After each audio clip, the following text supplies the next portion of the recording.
местный житель сказал нам, что эти участки выделены партийным боссом, и мы в ответ сказали, что нам как раз это подходит.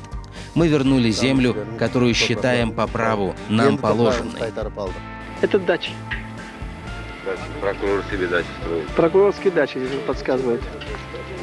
Значит, прокурору можно строить, русским можно строить, а крымским татарам не выделяют.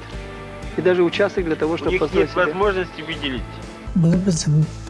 Здесь нас ничего не ждало, кроме мучений и трудностей. Но мы приехали сюда с твердым намерением. Нам помогал весь наш народ, который на тот момент был уже в Крыму. Приносили нам и еду, и воду. Спасибо им за все. Хорошая была поддержка.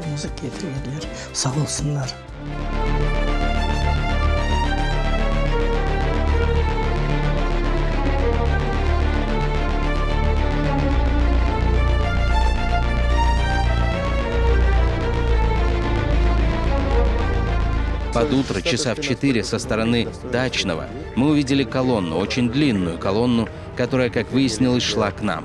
Машины ехали на первой скорости, как в фильмах показывают, когда немцы так надвигались. Точно так же было. Они в полной боевой экипировке, со щитами, автоматами, начали нас окружать. Им удалось взять нас в плотное кольцо. Их было человек 300. Я попросил одного из наших прочесть молитву. Взял канистру с бензином, облил себя. Все наши ребята тоже облили себя бензином. Мы положили Коран на канистру с бензином и поклялись, что никуда с этой земли не уйдем. Так и остались.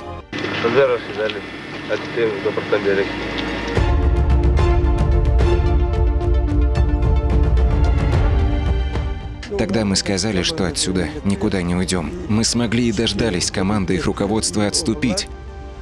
Этот день, 14 сентября, с тех пор мы считаем днем рождения Асрета. Мы знали, что мы идем против системы.